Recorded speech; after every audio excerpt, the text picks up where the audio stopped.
Coming up, the girls recreate a scene from the latest Netflix series, Sex Life.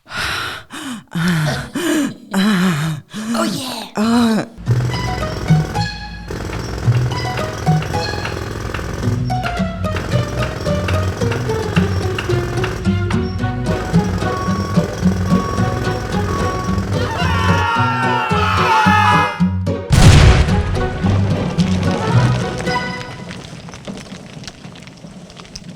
Hi, and welcome to the Builder's Crack, where we go deep on the issues and leave nothing uncovered. Today in the in the house, we have our amazing John Morgan, video creator. Hi, John. Hello. Yep. And I've also got a very dear friend with me today, one of my closest friends, because my other friends out there will be wondering why they've not been invited. But my friend Karen works in the industry. She's a contractor as a cleaner. We're going to talk to Karen and we're going to find out a little bit more of what she does, but also some really interesting facts about when you're buying your tiles, looking at products and things like that, the sort of things that you should be looking at. I'm also going to tell a little bit of my story today, which up until now I've been reluctant to do so, but I'm going to because we've seen a real trend over the last couple of weeks. And this trend is starting to concern me. So I just thought it would be a great opportunity because Karen was on the journey with me when I was going through the building process, once but not twice, both times. And she was a great support to me, and I've just thought she'd be a really good one to be able to talk with today. So welcome to the show, Karen. Thank you for having me. So now I've got to say, one of the things that I'm a little bit scared of today is the fact that this is something I want to get better at. I know it's going to shock a lot of listeners, but I'm not a podcaster. I'm new to podcasting, but it's a skill that I really want to improve on. So I've been doing my own education, and the other day I was looking at it and it said to me online, it said 2 really important factors is to make sure your audio is fine. Well, I've got John there for that and he's making sure that's fine. But it said not to ramble. And I heard say, I thought, Karen's on this week. Right, yeah, so. Karen's coming on the show this week. I'm afraid that's just one I'm going to have to park and improve. And I'm a professional rambler. You are a professional rambler. You're one of my besties. You're my travel buddy. You, a.k.a. Thelma and Louise, a.k.a. Hamish and Andy. I mean, they're going to wake up tomorrow morning and find out that they haven't got jobs because we've been offered the position. Hey, I'm feeling a bit of pressure here right now. The truth is we've had a whole pile of fun. I've known you for many, many years, and you have worked as a contractor in the industry for some time. Just tell me a little bit about that. Well, before I started... I don't say that I'm a cleaner. I call myself a flufferuppera. A flufferuppera, I like it. I am a flufferuppera because it's not just cleaning to me. It's about getting the house, the display ready for, people to come in. And I obviously clean. But then I fluff pillows up, and we have lots of props in the display homes. It could be something like a little pair of runners in one of the children's bedrooms, and then you'll see one missing, so you've got to go through the whole house and find that one runner that's missing. Or you'll look down and you'll think, hang on, that book doesn't belong there, it belongs in the next bedroom. And so I call myself a flufferuppera because of that. Yeah, I wonder if we could get that as a technical term. I think so. Job description, yeah. Flufferuppera. Now, the reason I say you're one of the most undervalued and unrecognised is, and what kind of gave me the idea for the podcast, was a few weeks ago we went out for the day and we were sitting on the banks of this beautiful oval, and you said something to me which absolutely grounded me and shocked me.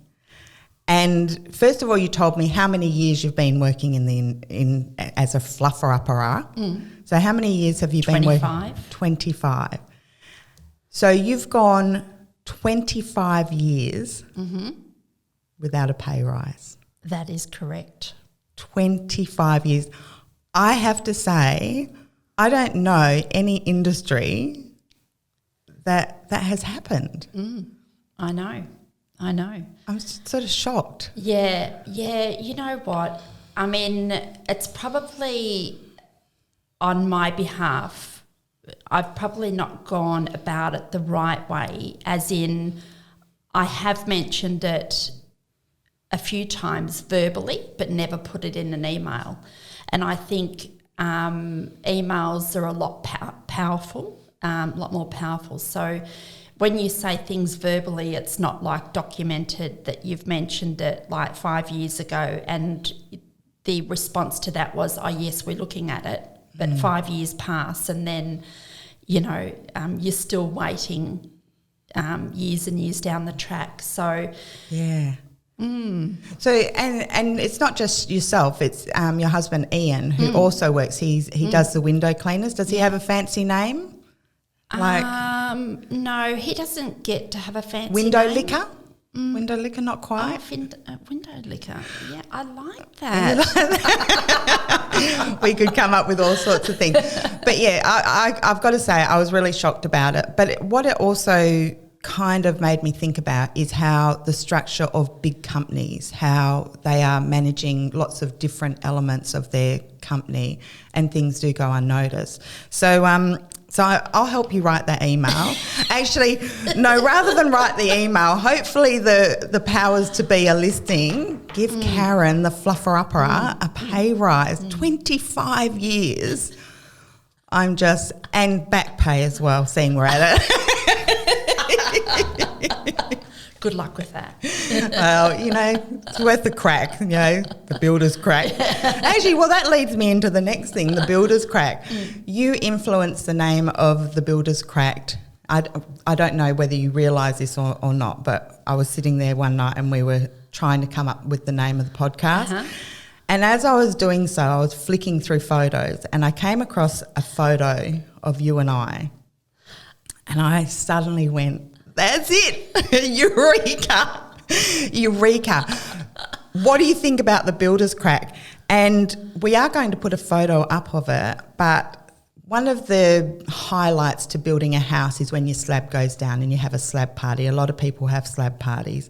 And if you're listening to this and you're building for the first time, absolutely, you can have a slab party. It's a time to celebrate. It's a big milestone. But you were kind of like, we've got to make this really special the first time round, and you said we need to fancy dress it.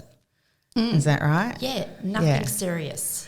Nothing serious. Yes, there's too much serious in life, so you've got to have fun. And so I just got one question. Oh, yeah. Is it my crack or your crack? Well, you don't think I was going to put my crack up there. Okay. I did put a smiley face over your crack, but there was a very incriminating photo, and I know when I shared it on Facebook when we were doing it, my sister, who I love dearly, but we're chalk and cheese, my sister and I, she was like, oh my God, what are you doing? What are you thinking? Like, I can't believe you're putting that up. Grow up. Excuse me, it's a very nice crack. Well, that's why I put your crack up. I didn't feel my crack was as nice as your crack. So that's going to be a treat for the people that are actually watching this. The people that are listening to it, it was a big crack. Well, it was a reasonable crack. It was a reasonable crack, yes. Yeah. So that inspired me. I just thought it had a lot of connotations, that word. The Irish meaning, which we've talked about, is to have fun, to have a joke, to just have a play with it. Of course, the crack slab that I had was, it's relevant and things like that. And then that flavour of humour and you've got the plumber's crack. I mean, look, it's endless what we can do with it. So that will be a real treat for the people that will be watching the video. A treat. Okay. And expect to have people asking for your crack. Your autograph and things like that. Okay, I can deal with that. But anyway, let's get into Is that the only photo Can I ask? Is that the only photo? Well, there was plenty I could have put on, Right, okay. but yeah, no, that's the only Okay, photo that all I'm right, going thank to. I'm going. The only reason I didn't use the double crack, which was the both of us, was there was a bit of profanity in our finger gestures. Oh. So I figured that we couldn't really use that. So now I wanted to talk a little bit of my journey. You were with me from the very beginning when I started the very first time building. You had a wealth of experience. It was also quite a difficult time for you as well, because through a friend of a friend, you recommended that I build with the company. And to be able to support me through that time and have that, not that I ever felt in any way, shape or form that it was your responsibility, but tell me, how difficult was that at the time? Well, it's try not to get emotional when I talk about this, but I think if anybody can imagine one of their besties going through something like that and seeing them in a fetal position, uncontrollably crying, was probably the hardest thing I've ever seen. And it's like a lot of things is when you go through that, nothing can compare, you know. It was not knowing how to deal with it, I guess, and just trying to be there and support you through it. It certainly wasn't an easy time for me because, I suggested it and you ran with it and that was the outcome. And I never felt like I needed to blame myself or anything like that, but it was just, for me, it was seeing you go through that it was horrific, actually, Yeah. So, and for people that are listening, I'm just going to give a quick overview because some people might not know the story.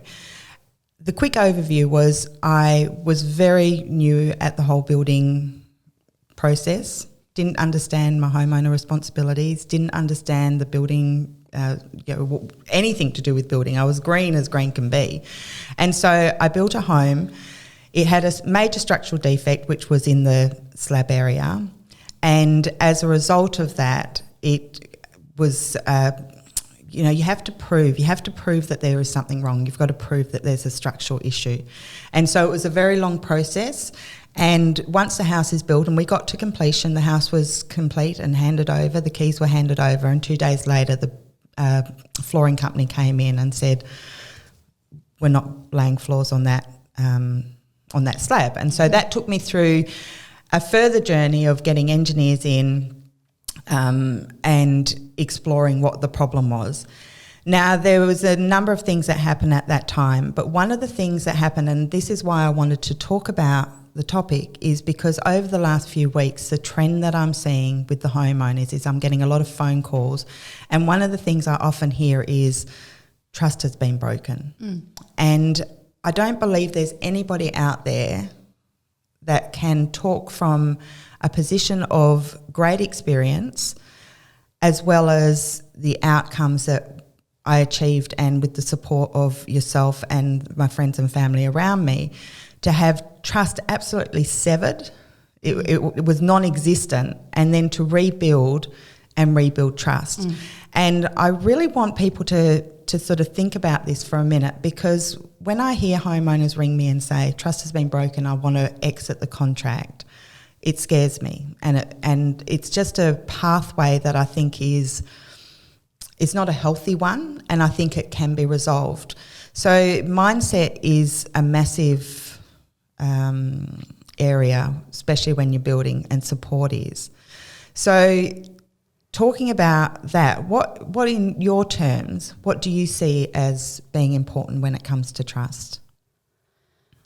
Well, I think, to be, honesty, but I think, when you going to displays and that you see this beautiful picture, but it needs to go past that, like the very start of that. And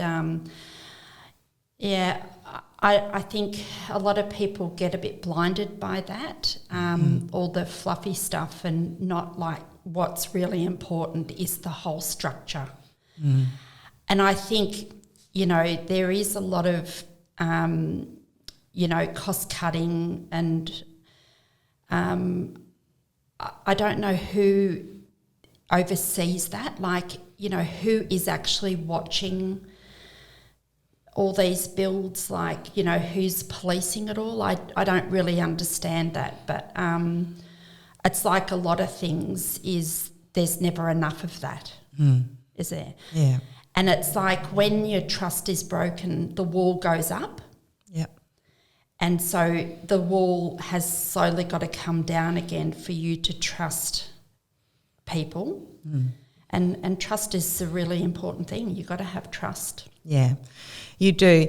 And I can remember meeting with the general manager, and where all great decisions are made at the Dome. It was very, but we had gone, by that stage it had been over 12 months of trying to work it out.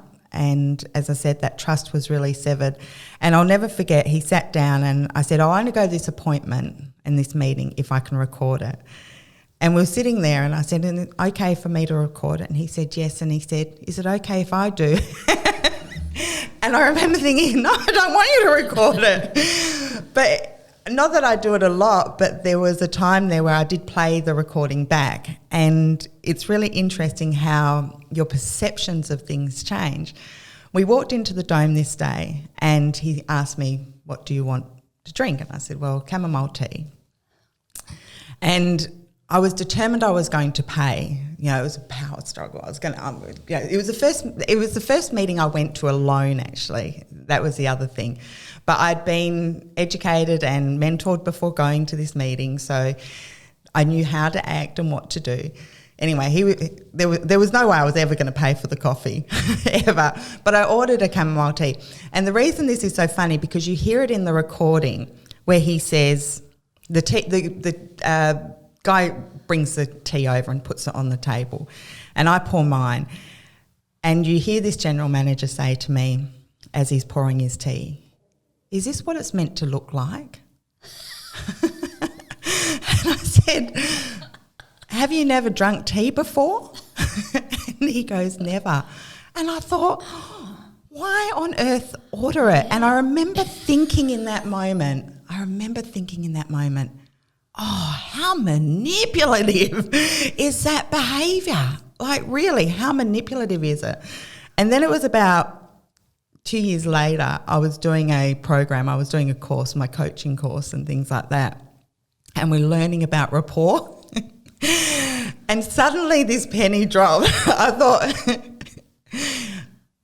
he wasn't being manipulative, he was trying to build rapport. Yeah. So it's all about the way in which we see things.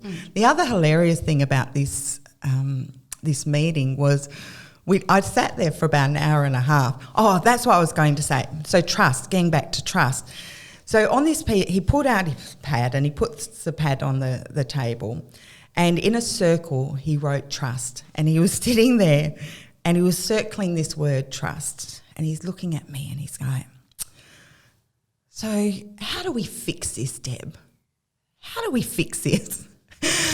And I was over it by that stage. I've got to say, I just said, stop wasting my time. And I wasn't being rude, but I realised in that moment I was actually being quite assertive. So it was just a funny thing. And then on the bottom of this page, he drew a scale. And this scale said, well, where are we sitting on the trust meter?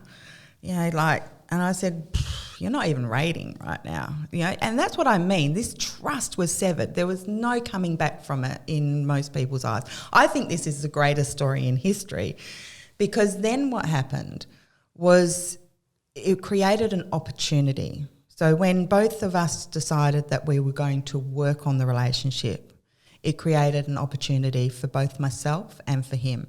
Now, we touched briefly on how difficult it was for you at that time, seeing me go through that. And there were very dark days.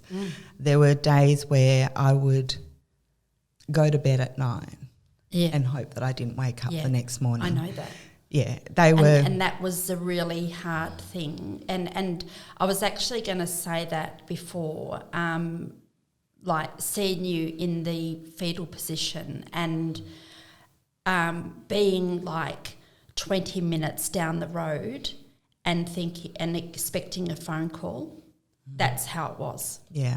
I was waiting for one of your kids to ring me and, give me some... I think they did ring you, okay? They did. There was a couple of times. They actually did ring me.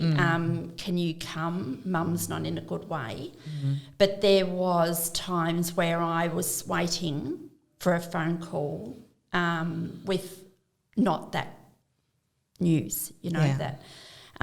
So I think, building a house is, you hear people say it like it's like getting married. Married and building a house is two of the biggest stressful things that you can do in life. But when things go pear-shaped, you don't just have that. You have the mental, the mental strain it takes on you. Like, your bed wasn't a bed, it was your office.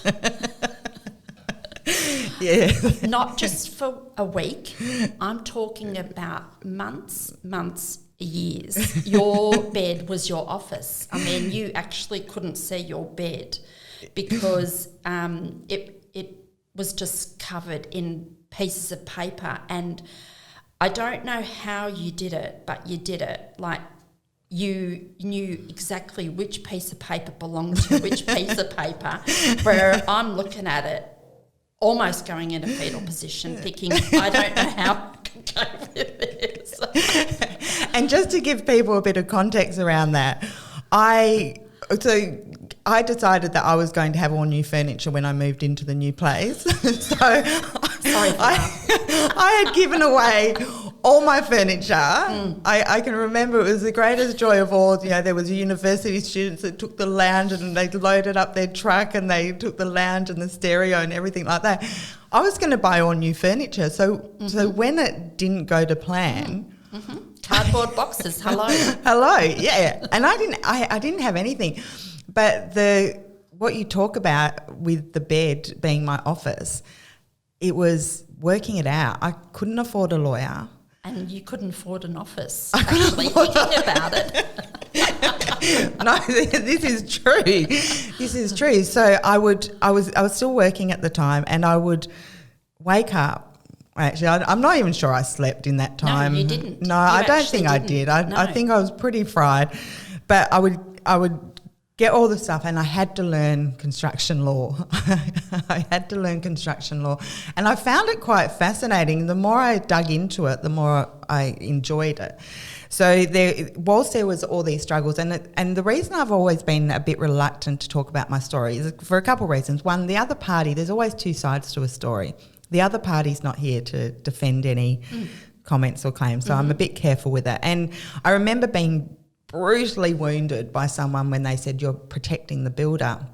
And at the time I got my back up, I got defensive about it. But the truth was I did protect the builder, and the reason being is because I quickly discovered through that time that people cared about the story and not about the people in the story. And I was very much caring about the people in the story. It was never about what I could take from the company. It was about what I could give them, and I could give them understanding, patience, compassion, and those sort of things. So and there's just so many great bits. It's got it all. The story's got it all. So, and the other reason I don't want to tell too much is because I'm writing the book at the moment. So, and the book's going to be the tell-all story of my side, but it's going to, talk about everything, and I'm kind of excited about that. But I think the key takeout was not getting stuck in the fact that this couldn't be fixed, but rather how could we fix it? How could we fix it and how could we rebuild trust? And I've got some great memories. I mean, this particular general manager, I'll just briefly talk about, because I was constantly looking for that thing that said they cared about me, that they did care about what happened. And I'm going to talk about a bunch of flowers. Okay. So during one of these meetings, I think it was, about 3 after that one where we were building trust, we met again at the Dome where all great things were decided. And this time when I sat down, I had a blank piece of paper. I had 2 blank pieces of paper. The first one I sort of passed over to him and I said, so where are we sitting on the trust scale? I was kind of curious, are we building trust here? Where are we at? And so, he got this one piece of paper that said, let's rate our trust level where we're at. So I want to know. But at the end of that meeting, I handed him another piece of paper and it had your name on it. And I said, you owe this woman an apology. And what impressed me about this particular manager was I didn't have to go into any explanations, was he just got it. He said, yep, I get it. I said, because when I said, you had recommended and things like that, he goes, yep, got it, Deb, no worries. And then it was a couple of days later, you did get a phone call. He spent an hour on the phone, which said, but I had basically told him to do that. In some ways, even though he said I got it, I was basically telling him. But the one thing throughout that whole entire journey of the 2 years, there was one act of kindness, of compassion that I saw, which I grabbed onto as though it was a lifeline. And that was, they then sent a bunch of flowers to you. But it was what was written on that card that was really sincere and heartfelt. And I think it's really important that we look for these little gems when we're going through tough times, that they are there. But, I'll just never forget. It was the biggest bouquet of flowers I've ever seen. Those flowers. No. I mean, my poor husband, he He's got the $5 bunch from the supermarket. It was spectacular, I have to say. Yeah, it was. They were very impressive. Yeah. And look, maybe there was... I've still got the box. Oh, have Can you? I say? It was in a little wooden box and I put my nail polishes in. Hey, recycling, I like it. And it's honestly the one thing that really sort of said, I care. And, I just think it's so important that is there. But look, his PA might have written the card for all I know. But, there was a lot of good, and it was enough to give me this feeling that there was a sincerity about this general manager and hope. And hope. For sure, and hope. And then they had to put up with me and build it all over again, and what a journey. But that's what I was just going to say, what a journey. Yeah. Because for me, seeing you back at the start to seeing you now, and I'm going to tell this one story, is one thing that I wasn't there, but you told me about it, that because your bedroom was your office, you studied like I don't know anybody that studied and put so much time into like what you did, but there was one meeting that you had with somebody quite high up and in that you said, and so in code blah, blah, blah, it states da, da, da, and that person said, I'll get back to you on that one, Deb. I'm still waiting. I'm still waiting. So you knew more than what he knew. Wow, maybe. I'm still waiting for it. And what you're actually talking about is on engineering designs on the 75mm slab, it states that it's meant to be part of a regimented inspection regime. And the question I've asked and continue to ask is, what is that inspection regime? Because a lot of people are getting 75mm slabs still. And it's important to know, well, what is that inspection regime? Do they just stand over it and look at it? Do they have a look at the set out, making sure that the set out is properly? Testing Concrete. The concrete. I mean, now we're going down to the dark side. Yeah, but because who does do that? Yeah, well, you can request it. But people need to know that they can request it. Yeah. Because it's a big thing. It is a big thing.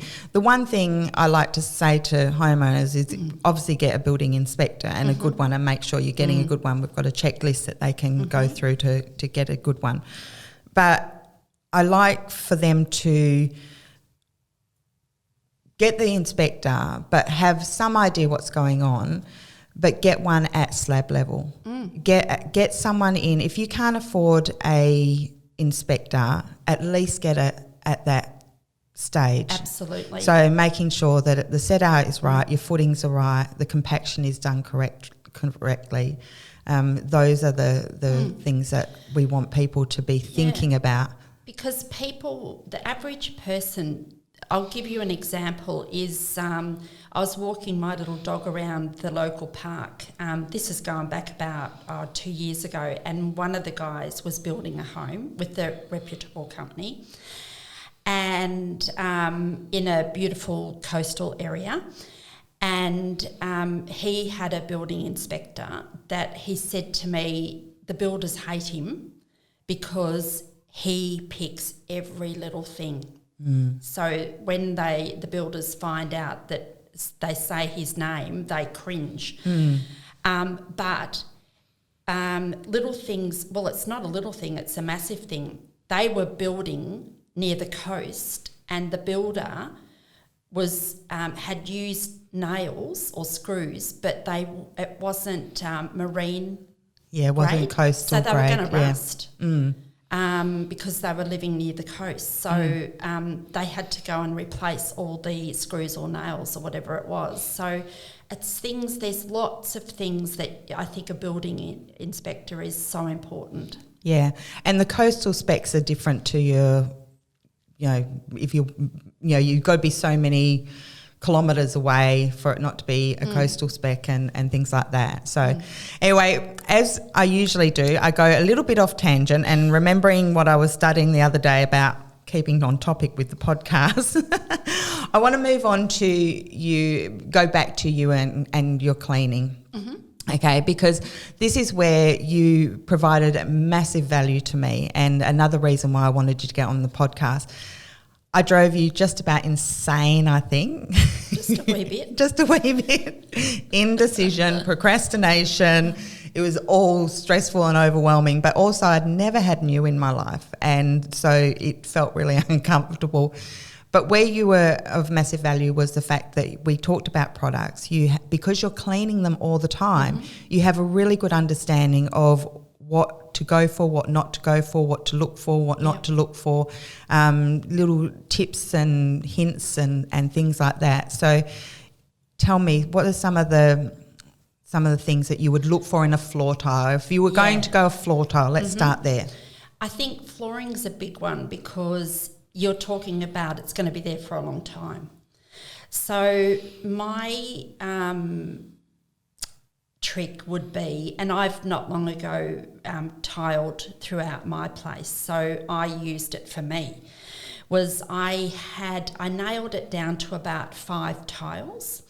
So I had them, I put them in different rooms of the house because the light was different in every room. So you know, some rooms they looked a lot darker than others. So yeah, don't just put your tiles in one room, put them throughout the house. And then one of the biggest things I think is people probably don't think about footprints. Yeah. And so what I did was I'd go in the shower, I'd wet my feet, and then I'd go and stand on each tile and wait for it to dry, and then see the you know how they mark the tiles. Because, you know, I'm not going to lie, in a lot of the displays, you see footprints. Yeah. So I would imagine now, especially with the wet weather, it's probably... And when they dry, they're obvious footprints. So you're going to have to live with that for a long time. So I really recommend to do that, is do the footprint. And then, even the feel of a tile under your feet, like have bare feet, stand on each tile. Like, for example, you've got your matte tiles, your Lepardo finishes, and I actually went for a Lepardo finish because I liked the feel of it on my feet. Okay. And I don't know if it's weird or not, but I actually found... Hang on, if it's coming from you, hang on. It could be weird. Okay. It could be weird. It could be weird. It could be weird. But I found the Lepardo finish not as cold as like the matte finish. Okay, that's interesting. I could have been having a hot flush at that moment. I don't know.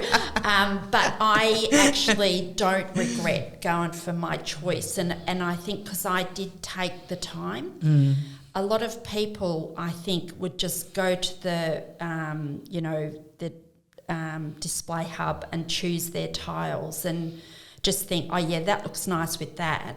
But they don't think, I think that's the trick, is to actually go take it home and have a play with it. Yeah, and a lot of the companies, and this isn't just tiles, is it? We're talking vinyl floors, we're talking hybrid floors. Even carpets. Carpets. Some carpets pill and it would drive you crazy. Some carpets leave footprints. So it just depends. If you're a person that would drive you crazy, just don't have it. Do a bit of homework on,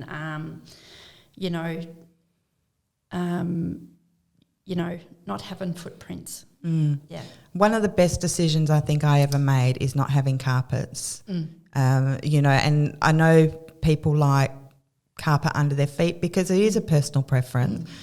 For me, I love not having them because I can get a big mat and I can change the style of my room. I can do different things with it. It's so much easier to clean. I think I was the one that told you that. Really? Yeah. What that mean? So am I stealing one of your tips right now? So for the listeners listening right now, this is a Deb Camilleri tip and not a Karen Bird tip. No. I don't have carpet. You know what? Yeah. You're probably right. I am. You are right. I am right. I think it was something that I learned from you. It was invaluable time. The other thing was breaking it down because it was something I wasn't used to doing in the first place. Back then, I'm much better at my decision making now because I've got toolkit and a set of skills now to help me make decisions a lot quicker. But I think one of the other things that you really helped me with was break it down. One of my favourite sayings is, how do you eat an elephant? And it's one bite at a time. If it's too big, if you're chunking it up too much, it becomes overwhelming and stressful.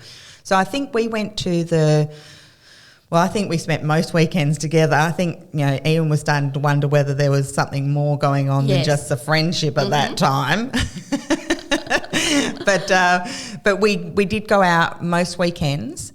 We went down to the actual display at this company's and I had my little checklist, and it was a case of going, okay, today it's just going to be about the taps. It's just about the taps. It's, next week it's going to be about the tiles, the week after it's going to be.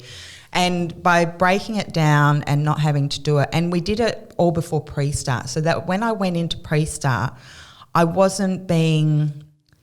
knew what I wanted, first of all, and I wasn't tempted. I was on a budget as well, so I was pretty good with that, but I wasn't tempted to go, I want that because I'm in the moment and I'm not sure what I'm doing. I'd done my research. You helped me with that.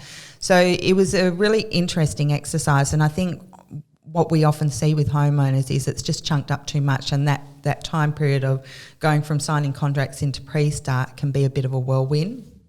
So little things like that. So what about bench tops? Because you're cleaning the bench tops all the time. Is there a, laminate, stone? Most of them, all of them are stone. I find the bench tops not a problem because the colours and the choices and the they're generally really good. Probably what I would say would be your cabinetry. Okay. If you go for like a matte finish, you're going to notice fingerprints a lot more. You're going to notice dribble marks a lot more. Especially your coloured mattes like your navy blues and, whereas if you go for your whites, yes, you're going to see fingerprints but not as much. But I find the mattes, usually the fingerprints show up a lot more. And a lot of the wood looks now are very in, which I love and I have in my kitchen, and they're very forgiving. No, I find the stone benches, they're good. Yeah. Yeah. The one thing I noticed for myself with the stone benches is, again, when you go to displays, if you can go somewhere where you can see a bigger picture of that one that you're choosing. I love my colours that I chose, and again, you influenced a lot of that because you were saying keep it quite neutral, and then you can add your pops of colour and things like that. So, I feel my home's not going to outdate in a hurry. Yeah. So that was a really good tip as well. But what I did notice about my stone bench top was, and it was one of the things that I upgraded because I felt that it was something that was a bit harder and to replace, and a lot of times you think you're going to do something and then you don't end up doing it. So I remember walking in and going, how much will it be to upgrade to this? And it was minimal, and I said, yeah, let's just do it. But I've got a couple of spots on my stone, which is the pattern, which is the design, which is in the stone, but they look like, what do they look like? Blemishes. They're blemishes. And when I first saw it, I thought someone had spilt something on it.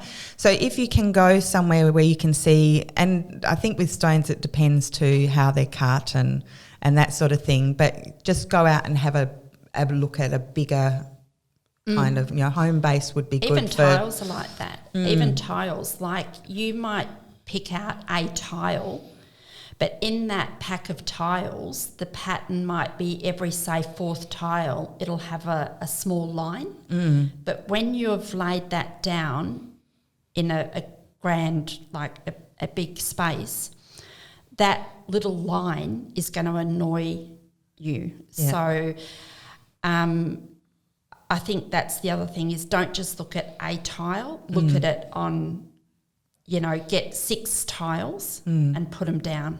Yeah. Because and ones with grains as well, because depending on which way the grain, so I've got, actually mine's not a grain, mine's a vein. Yeah. So I've got lots of veins in my tiles, but depending on which way you laid them depended on whether the room looked bigger or smaller. It's these little things. And when you go to the building stage, you will have a tile meeting, and if you've got a good tiler, he'll say, what are your thoughts, how, because they want to get it right. But that was, another thing that I noticed when I went through the tile stage. Because I know even myself, we'll get a new display and I'll get the mop out, and as I'm mopping, I'm thinking, oh, there's Mark. No, mop won't get it off. Then I get the Jif out and whatever else I've got in my bucket, and I realise it's actually in the tile. But I might have been doing that particular display home for 2 years now, and that still annoys me.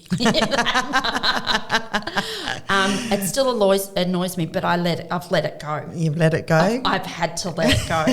But I think, it's important to, get a few of them down, have a good look, and Yeah.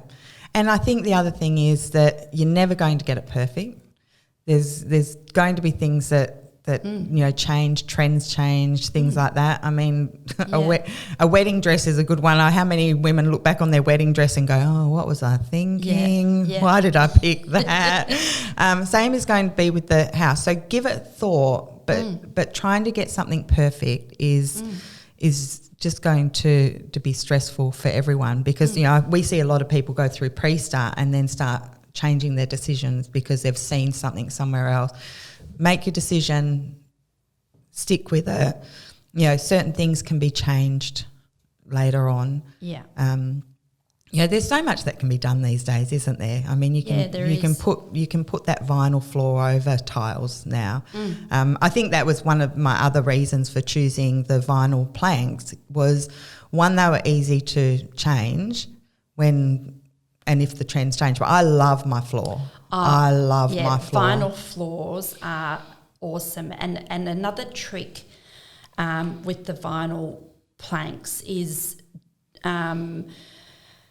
when you're mopping, don't have your mop super wet. Like wring it out really, really good because they don't like to be like submerged in water sort of thing. You know, be mindful of that. You know, just give your mop a good wring out. Yeah, because they've got glue underneath. And I think it was your house, wasn't it, when you pulled up? Yeah, because I slapped that mop down. You were a bit heavy-handed with that slapping. I slapped that mop down and, it started to lift and that's why. But saying that, we had that put down when they very first come out. Yeah. So it would have changed now, but... It was about 20 years it was down, wasn't it? 25 years? 25, yes. Oh, about the same when you needed your pay rise. I actually was thinking that. You could have probably afforded a better quality if you had got that pay rise 25 years ago. I'm going to write to the company. Dear Mr. Builder, Karen Bird has been on your books for 25 years. Oh, by the way, her husband has too, so it's going to cost you double.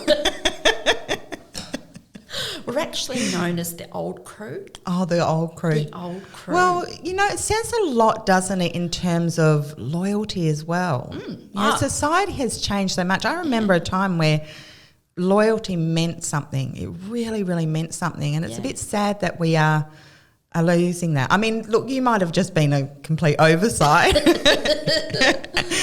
But hopefully it's more than a gold watch when you eventually retire. Actually, we'll see. That was part of my plan. Big boat would be nice. A big boat? Big boat. Have you got past the caravan? No, not yet. Not yet? No. So, but I say boat because that's for my hubby and me, whereas the caravan, well, it's him as well. Well, the funny thing is we've had a few conversations about you retiring, and every time we talk about you retiring and Ian, her husband, it's like, would like to retire one day, but got to stop spending the money. I keep thinking if you retire, you're just going to holiday with him, and so I've just got to keep you spending your money. Or maybe I shouldn't be asking for that pay rise. Hang on a minute, back up the track. I'll make sure I get a 3-berth caravan. Oh, so I can come. You can be the third wheeler. Oh, we've definitely had some good times we have. with our travel. Yeah. And it was actually back in 2018 when I was going through the house thing that we did do a trip, and I said to you 3 days before. This is bought, paid for, bags are packed. Yeah. Yep, 3 days and before we're flying out, and I went... Actually, rewind... Deb's kids actually rang me. She's not going. Oh, did you get that phone call? I did. I had a phone call. She's not going. Oh, bless my kids. They were monumental at that time, but we're not going to go back. But 3 days before flying out, I've picked up the phone.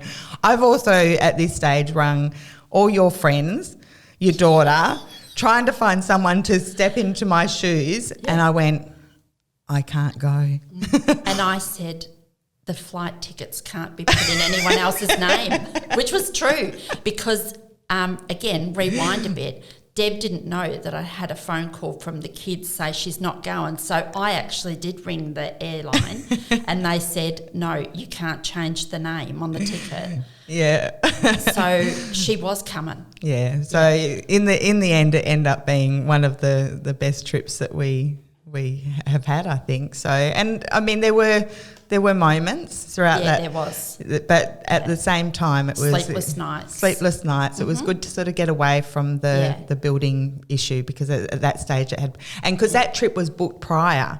That was the celebration trip, wasn't it? Yeah. Because we were going to do this trip. I remember ringing you and saying, Karen, have you ever thought of going to Chiang Mai?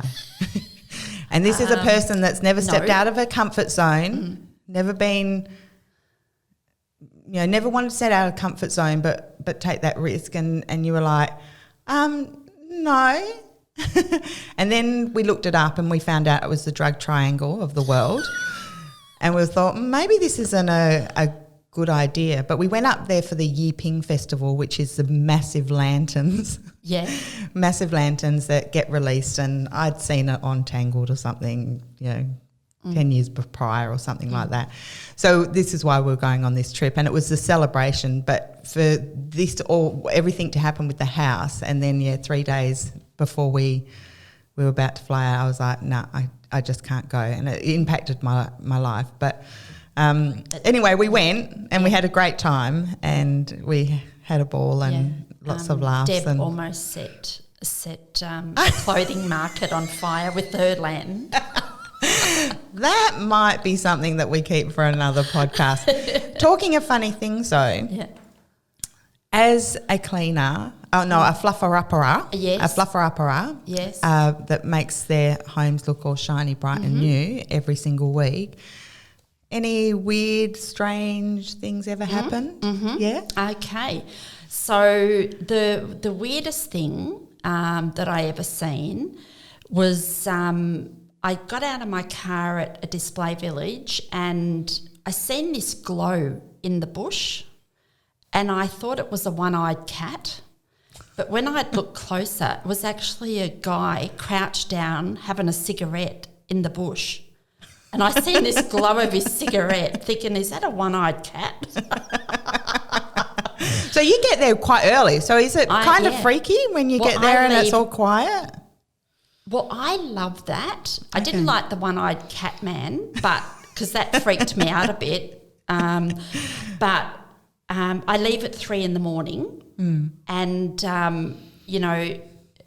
years ago when I very first started, it was just me and the woolly trucks, delivering their groceries. But now there's actually lots of tradies on the road. So it's me and the utes with their cement mixers on the back. So, I like it because I'm on the road nice and early and, Maybe at the moment the tradies are out there getting up early to try and get through the workload they've got at the moment. Maybe. I don't know. Yeah, could be. Yeah. So that was the weirdest, one-eyed cat? The one-eyed cat man. A bit freaky. What was he doing there? Did he having a cigarette? Oh, just having a cigarette. But you know what? It wasn't even a nice day. Oh. a nice morning. It was like, and he had a dressing gown on, and I just thought, no, that's just weird. So that's my weird story. Okay. He wasn't a flasher, was he? I didn't hang around.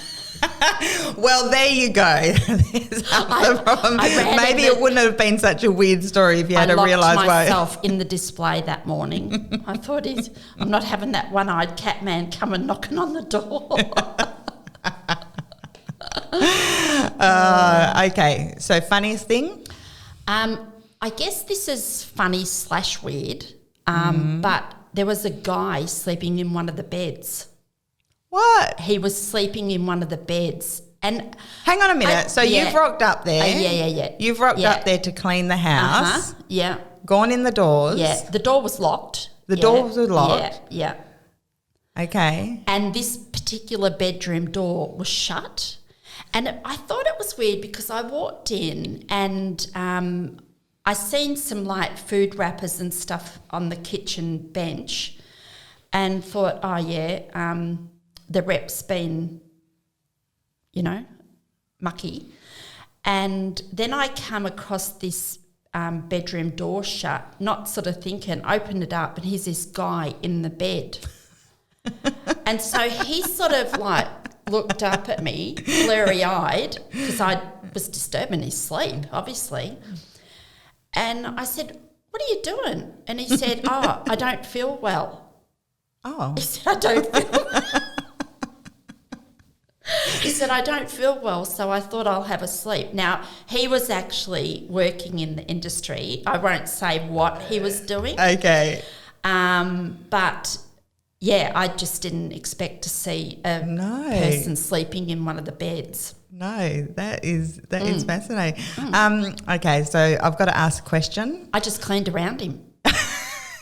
I was actually going to ask, was he hot or was he not? But no, he wasn't. No, he wasn't. Just clean around him then. Yeah, clean around. Just fluff around him. Yeah, that's right. Yeah. So, very interesting. Now, how do people visiting display homes treat the display homes? Are they generally respectful of them? Yeah, or? you know what they are. I mean, every now and then you'll get a tradie that could have been on the building site like 5 minutes before and might not have checked his work boots, and there'll be like mud throughout the house. And actually last week was probably the worst one I've ever seen, and I don't think this person just went to one display village. I think he went to 3. He was probably part of the maintenance crew. So because they do a lot of maintenance on the display homes, don't they? Yes, but this wasn't, because he had walked. For people that don't know, like the garage in some of these display homes are converted into, they call them a pod, and it's where the rep will set up his office, and and then when the display village closes, it gets converted back into a garage. So the pods have carpet usually, or mine have carpet. So this person was obviously someone that was wanting to know about a display, because they'd walked from the front of the house to where they sit down in the pod. But not just that, he'd gone into a few bedrooms as well. And the next display village, I think he actually visited that as well. And so that for me, that's probably the worst thing, is because the mud dries and it's in carpet, and and then you'll get like kids that, like I said earlier on, that they might move a few props around. Yeah. And I think you've told me props go missing as well. Props go missing. That blows my mind that anyone would go into, there's a nice shirt hanging on the rack. I might just take that. Yeah. Crazy. Yeah. And a little bit of jealousy there, because most of the time they're size 8s. Okay, so we're looking for a size 8 person. Oh, no, size 8. But yeah, even weird stuff like cakes of soap. Like one of the props might be, I mean, they are beautiful cakes of soap. They're not just your palm olive. No. They're like your beautiful little packaged cakes of soap. Yeah, they don't hang around for long. Wow. So, even shoes, like props, mainly soap though. Oh, soap. And candles, soaps and candles. There's even handbags. There might be like a handbag that someone thinks, that would go really nice with, and But some of the props. But and then you'll get like a little kid that might have their lollipop stuck to the carpet because it's dropped out of the mouth. Yeah, and so, and then, I'll touch that mirror, But, that's just all a part of it. Is there a part that you hate? Part of your job that you just, or something you just don't like cleaning? You know what? I hate cleaning. I have to say I hate cleaning. But what I love is when I finish cleaning the display, I think, wow, doesn't that look great? So I don't like cleaning. I take my hat off to people that say they love cleaning. I don't really know anybody that likes cleaning though. I do. I've got a friend that loves it. Yeah, okay. Loves it. But what I do love is when I do finish cleaning, I think that looks really lovely.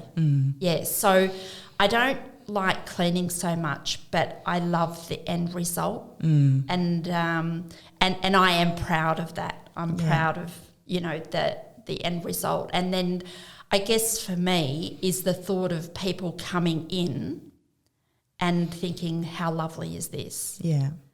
And I'll be cleaning quite often, and there'll be a little knock at the door, and it'll be somebody peering through the door at me. Not at 3 a.m. This is like later on in the morning. Do you mind if I just have a quick look? Do you mind if I just have a quick look?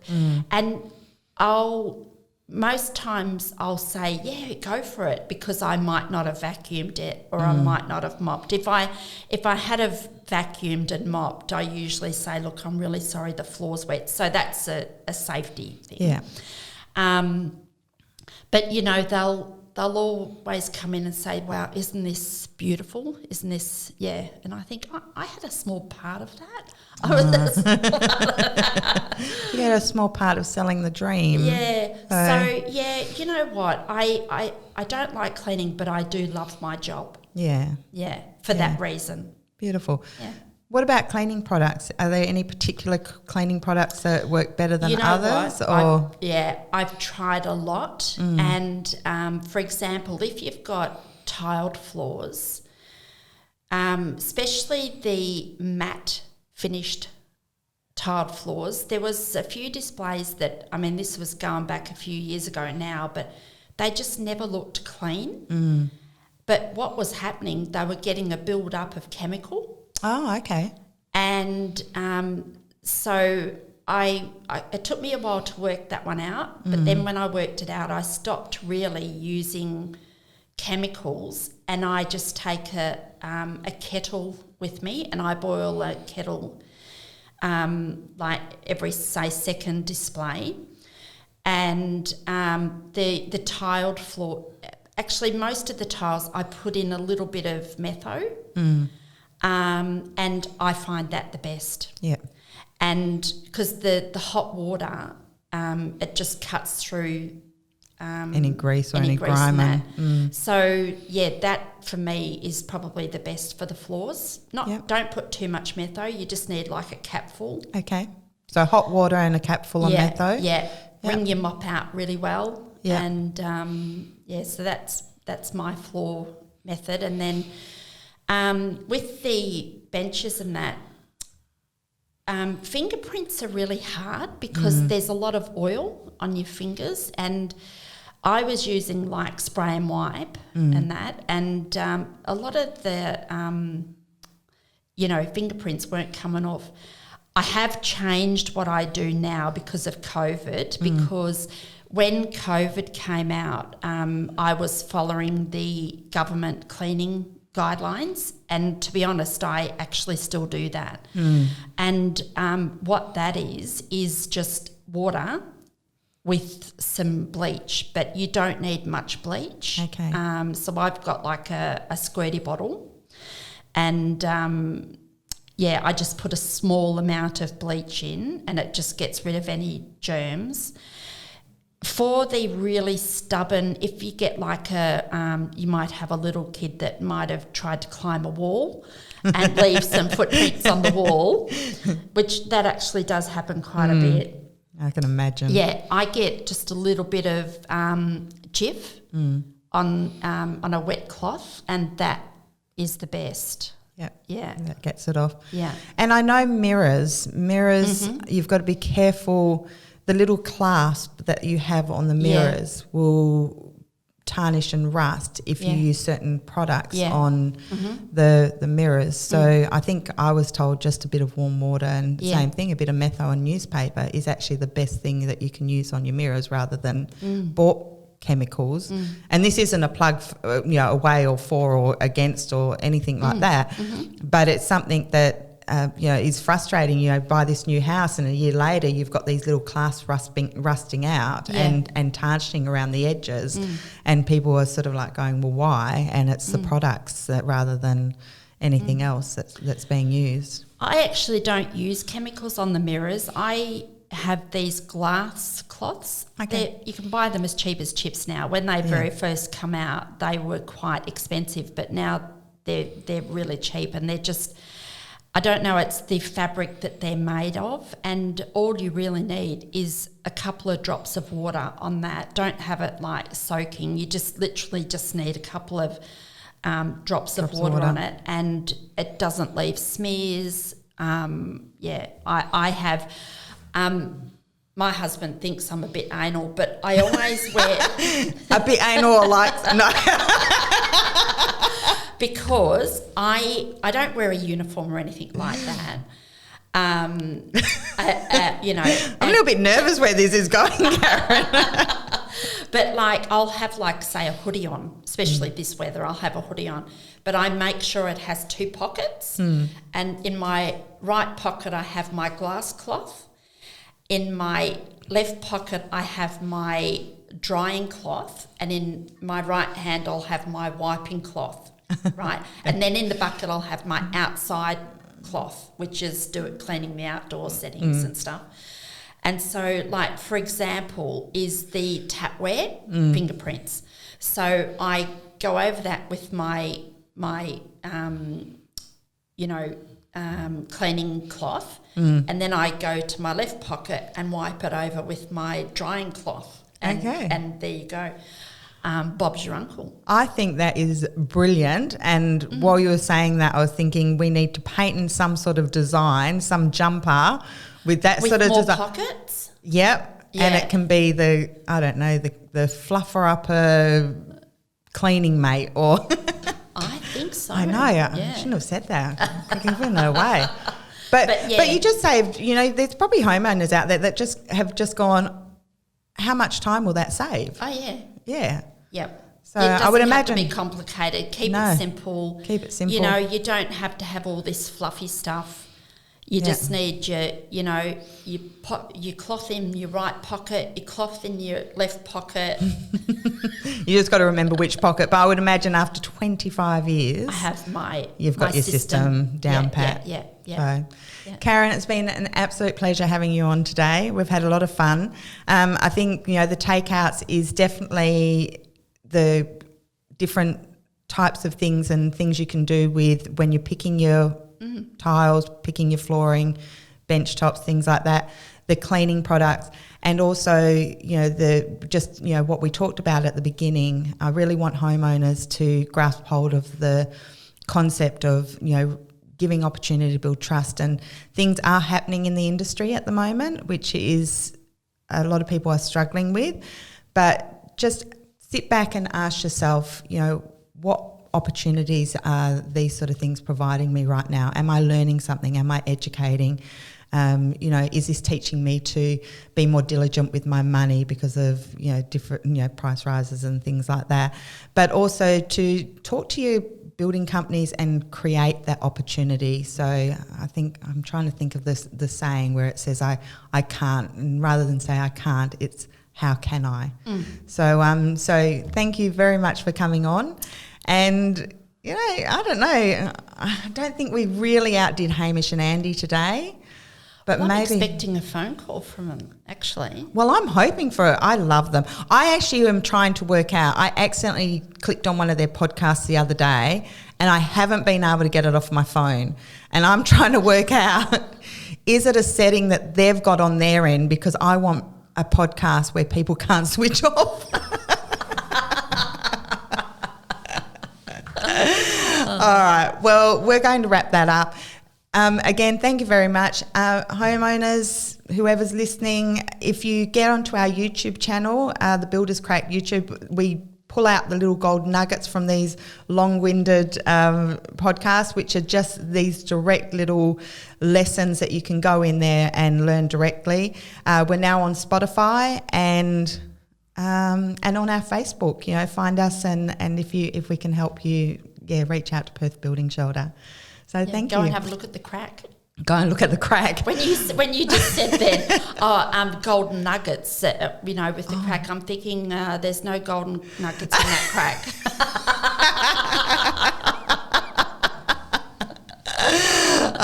Thank you for coming on. Thank you for having me. That crack was a lot of fun. It was a lot of fun. Mwah.